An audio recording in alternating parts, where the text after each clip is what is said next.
नमस्कार मंडळी, स्वागत आहे तुमचं माझ्या एका नवीन व्हिडिओमध्ये।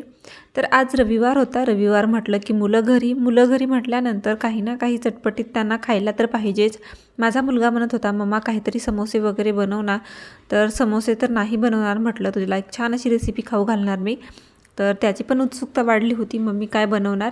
तर मी भरपूर सारा मटार आणला होता, कालच बाजार होता। तर एकदम स्वस्त असा मटार झालेला आहे। आमच्याकडे 30 रुपये किलोने आहे, तुमच्याकडे कसं आहे ते सांगा कमेंट करून। तर पाहू शकता भरपूर सारा मटार अगोदर आपल्याला घ्यायचा आहे। त्याच्यानंतर मटार सोलून घ्यायचा आहे, जेवढा लागले ना तेवढाच मी सोलून घेतलेला आहे। एक्स्ट्राचा नंतर मी सोलून घेते। तर पहिल्यांदा काय करायचं आहे, मटार आपल्याला उकडून घ्यायचं आहे। त्याच्यासाठी मी इथे कढईत पाणी घेतलेलं आहे, गॅसवर आपल्याला कढई ठेवायची आहे। त्याच्यानंतर तो मटार आपल्याला पाण्यात टाकून घ्यायचा आहे। आता झाकण ठेवून 4 ते 5 मिनिटं आपल्याला हे मटार छान शिजवून घ्यायचं आहे। तर पाहू शकता 4 ते 5 मिनिटं झालेले आहेत। मटर छान उकडल्या गेलेलं आहे, सगळं वर आलेले आहेत, एकदम टम्म असे फुगलेले आहेत। तर आता हे आपल्याला बाहेर काढायचं आहे पाण्यामधून। तर मी इथे झाऱ्या घेतलेला आहे, झाऱ्याने अशा प्रकारे पाणी काढायचं आहे आणि आपल्याला एका बाउलमध्ये हे मटर काढून घ्यायचे आहे। तर अशाच प्रकारे जे राहिलेले आहेत ते सुद्धा मी काढून घेते। त्याच्यानंतर अजून एक कढई घ्यायची आपल्याला, ते कढई गॅसवर ठेवायची आहे। त्याच्यानंतर 1 चमचा तेल टाकायचं, अर्धा चमचा मोहरी, अर्धा चमचा जिरे टाकायचं आणि छान आपल्याला परतवून घ्यायचं। त्याच्यानंतर 1 कांदा मी बारीक चिरला होता, ते सुद्धा टाकून घेतलेला आहे। मोठा कांदा, छोटे असेल तर 2 घ्या।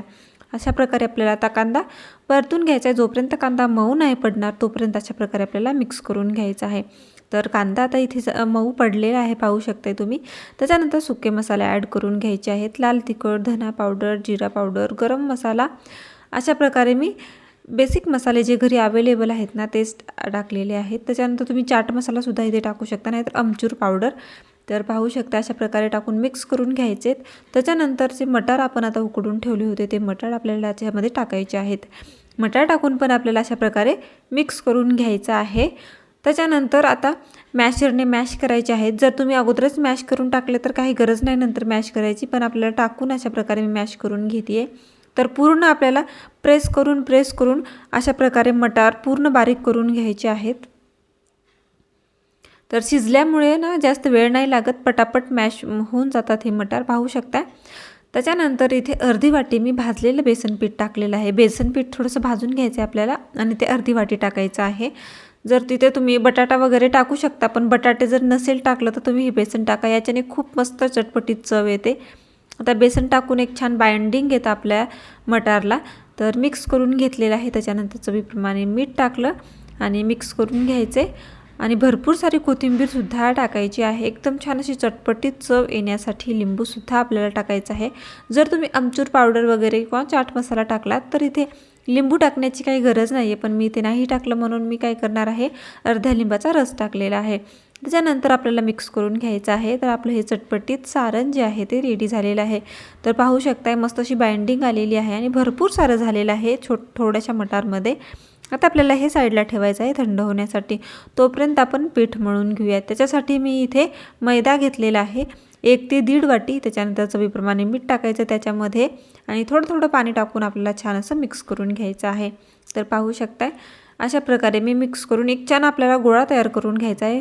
आणि मैद्याचा ना इलास्टिक असा गोळा तयार होतो, म्हणून आपल्याला थोडंसं सैलसरच मळून घ्यायचे, म्हणजे नंतर लाटताना खूप त्रास होतो, आपल्याला जोर देऊन लाटावं लागतं। थोडं सैलसर पीठ असेल ना तर जास्त जोर द्यायची गरज नाही आहे। तर पाहू शकता अशा प्रकारे मी पीठ मळून घेतलेलं आहे, एकदम छान असा गोळा तयार केलेला आहे। आता हा गोळा आपल्याला 7 ते 8 मिनिटासाठी साईडला ठेवायचा आहे किंवा 10 मिनिटं, कारण मस्त मग मऊ होईल। तोपर्यंत आपण इथलं सारणसुद्धा आपलं मऊ झालं होतं आणि त्याची आता आपल्याला अशा प्रकारे एक साईज देऊन घ्यायची त्या आपल्या गोळ्याला। पाहू शकताय मी अशा व्हिडिओ दाखवल्याप्रमाणे आपल्याला ते आपण मटार आणि छान बेसन पिठाचं जे सारण बनवून ठेवलं होतं त्याचा आपल्याला अशा प्रकारे एक शेप तयार करून घ्यायचा आहे। तर पटापट मी बनवून घेते, जास्त काही वेळ लागत नाही। तुम्ही सर्कल जरी बनवलं तरी काहीच हरकत नाही, सर्कलमध्ये सुद्धा बनवू शकता, पण मी अशा प्रकारे बनवून घेते आहे। आवडेल त्या शेपमध्ये तुम्ही इथे बनवून घेऊ शकता। तर पटापट झालेलं आहे, जास्त वेळ लागलेलं नाही आहे। तर भरपूर सारं मी इथे बनवून घेतलेलं आहे। त्याच्यानंतर आता आपल्याला लाटून घ्यायचा आहे आणि जे आपण मैदा मळून ठेवला होता तो सुद्धा छान मस्त मऊ झालेला आहे। त्याला एक छान अशी एकजीव होण्यासाठी मी मळून घेतलेलं आहे थोडंसं, आणि आपल्याला अर्ध पीठ घ्यायचं आहे, त्याचा गोळा तयार करून कोरड्या गव्हाच्या पिठामध्ये किंवा मैद्यामध्ये बुडवून घ्यायचं आहे आणि छान असं लाटून घ्यायचं आहे। पाहू शकता अशा प्रकारे मी लाटून घेते आहे। आपल्याला मोठी अशी चपाती लाटून घ्यायची आहे आणि पातळ, जास्त जाड नका करू, पातळ आणि मोठी अशा प्रकारे मी आता इथे चपाती लाटून घेते आहे। तर भरपूर पातळ आणि भरपूर मोठी अशी प्रकारे मी लाटून घेतलेली आहे। त्याच्यानंतर आपल्याला त्याच्या कडा अशा प्रकारे कट करून टाकायच्या आहेत। त्याच्या साईडच्या कडा मी अशा प्रकारे कट करून टाकलेल्या आहेत। आता आपल्याला त्या आपण जे शेप बनवून ठेवलेला आहे मटारचा वगैरे, त्या साईजचाच आपल्याला कट करून घ्यायचा आहे अशा प्रकारे।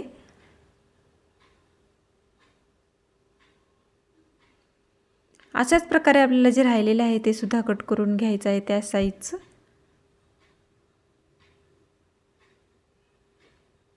आता मधून एक कट करून घेते मी एक अशा प्रकारे। त्याच्यानंतर आपल्याला एक्स्ट्राचा भाग काढून टाकायचा आहे आणि आपल्याला अशा प्रकारे त्याच्यामध्ये ठेवायचा आहे तो रोल आणि अशा प्रकारे एक रोल तयार करून घ्यायचा आहे। आपण खांडवी बनवतो ना तशाच प्रकारे एक रोल तयार करून घ्यायचा आहे। आता हे एकमेकांना चिकटण्यासाठी मी काय केलेलं आहे, मैद्यामध्ये पाणी आणि थोडंसं मीठ टाकून छान असं बॅटर तयार करून किंवा स्लरी तयार करून घेतलेलं आहे। ती स्लरी आपल्याला अशा प्रकारे थोडीशी टाकायची आहे आणि हे चिटकवून टाकायचं आहे। आता हे काही केलं तरी हे निघणार नाही आहे। तर अशाच प्रकारे जे राहिलेलं आहे ते सुद्धा आपल्याला बनवून घ्यायचं आहे।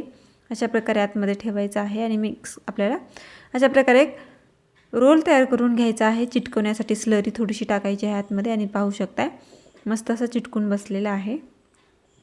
आता जे राहिलेलं आहे ते सुद्धा मी पटापट अशाच प्रकारे बनवून घेणार आहे। तुम्ही सुद्धा अशा प्रकारे एकदा नक्की बनवून बघा, तुमच्या मुलांना ना खूप आवडेल। आणि मटार भरपूर सारे बाजारात येत आहेत आणि हिला काही जास्त टाईम नाही लागणार, अगदी थोड्या वेळामध्ये आहे। बटाटे उकडण्याची झंझट नाही ना कशाची झंझट। तर इथे आता आपल्याला गॅसवर एक कढई ठेवली आहे, तळण्यासाठी आपल्याला तेल टाकायचं आहे।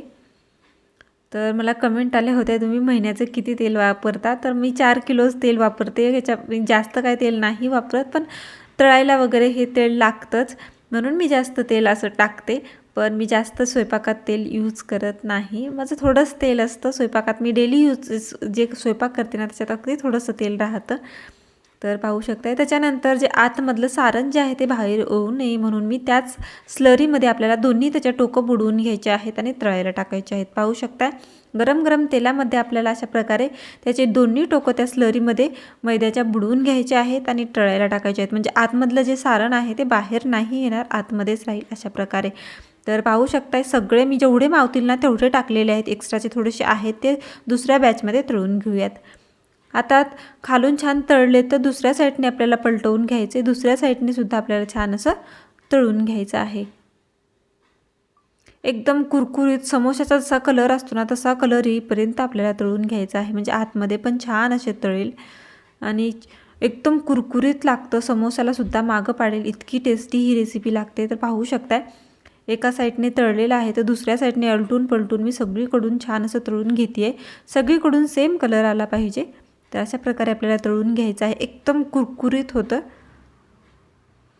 तर मस्त असा कलर आलेला आहे, 4 ते 5 मिनटं लागलेले आहेत मला हे पूर्ण तळायला। तर कधी स्लो गॅसवर कधी फास्ट गॅसवर अशा प्रकारे मी तळून घेतलेला आहे आणि कलरसुद्धा मस्त आलेला आहे। आता आपल्याला बाहेर काढून घ्यायचं आहे। तर अशा प्रकारे आपल्याला पूर्ण तेल जे आहे ते निचरून अशा प्रकारे बाहेर काढून घ्यायचं आहे। आता सगळे जे आहे ते मी बाहेर काढून घेणार आहे आणि जे राहिलेले आहेत ते सुद्धा आपल्याला तळून घ्यायचे आहेत मस्त कुरकुरीत। तर सगळे मी तळून घेतलेले आहेत, दुसरी बॅच होती ती सुद्धा तळलेली आहे। तर पाहू शकताय मस्त आपली ही रेसिपी एकदम कुरकुरीत आणि चटपटीत रेडी झालेली आहे। माझ्या मुलांना तर खूप आवडली, तुम्ही सुद्धा नक्की ट्राय करा आणि जाता जाता लाईक शेअर आणि सबस्क्राईब करा। Bye bye.